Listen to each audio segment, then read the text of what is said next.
नमस्कार, news track के Y factor में आपका स्वागत है। मैं हूं योगेश मिश्र।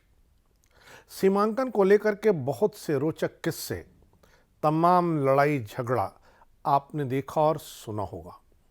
बीते दिनों मैं ललितपुर गया था तो मैंने देखा कि ललितपुर में ऐसे ऐसे घर हैं जिसका दरवाज़ा ललितपुर में खुलता है, आंगन उसका दूसरे जिले झांसी में खुलता है, उनकी खेती ठीक बगल में ही है पर वो मध्य प्रदेश में है। ऐसा ही पूर्वोत्तर के नागालैंड का एक गांव है जिसने इन दिनों खासी सुर्खियां बटोर ली हैं। इस गांव के लोग रहते तो भारत में हैं पर उनके घर का एक बड़ा हिस्सा भारत में नहीं, म्यांमार में खुलता है। इस गांव का नाम है लोंगवा।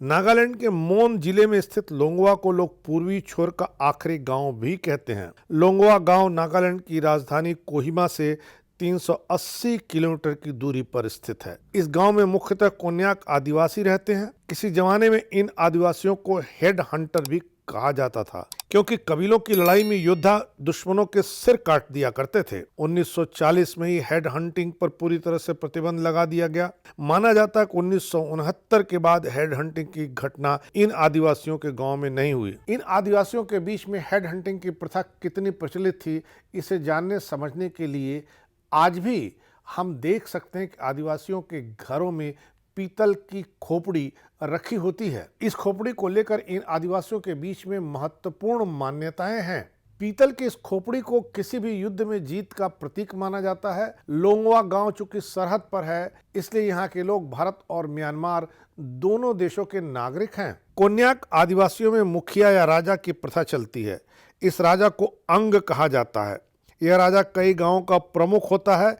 उन्हें एक से ज़्यादा पत्नियां रखने की छूट है। फिलहाल जो यहाँ का मुखिया है उसकी 60 बीवियां हैं। भारत और म्यांमार की सीमा इस गांव के मुखिया के घर के बीच से होकर गुजरती है। इसीलिए कहा जाता है कि यहाँ का राजा खाना भारत में खाता है और सोता म्यांमार में है। मुखिया का नागालैंड के अलावा अरुणाचल प्रदेश और म्यांमार के 70 से अधिक गांव में वर्चस्व है, यानी इस गांव के मुखिया का आदेश दूर दूर तक लागू होता है। इस गांव के बच्चे प्राथमिक शिक्षा के लिए म्यांमार के स्कूलों में और उच्च शिक्षा के लिए भारत के स्कूलों में जाते हैं। लोंगवा गांव के बारे में कहा जाता है कि किसी का किचन भारत में है तो किसी का बेडरूम म्यांमार में आता है।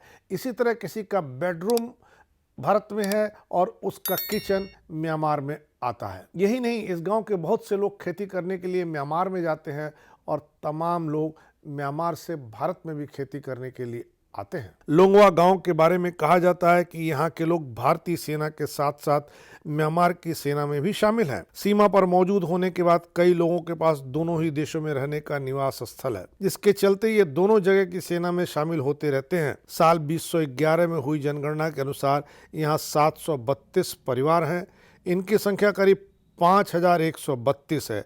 नागालैंड में रहने वाली 16 आधिकारिक जनजातियों में से कोन्याक सबसे बड़ी जनजाति है। इस जनजाति के लोग तिब्बती म्यांमारी बोली बोलते हैं, लेकिन अलग अलग गांवों में इसमें थोड़ा बहुत बदलाव आ जाता है। नागा और असमी मिश्रित भाषा यहाँ नगामीज बोली जाती है। आओलिंग मोन्यू यहाँ का सबसे खूबसूरत त्यौहार होता है, जिस त्यौहार पर यहाँ विभिन्न तरह के रंग लोगों के बीच देखे जा सकते हैं। यह त्यौहार लगता तो होली की तरह ही है, पर यह अप्रैल के पहले हफ्ते में मनाया जाता है।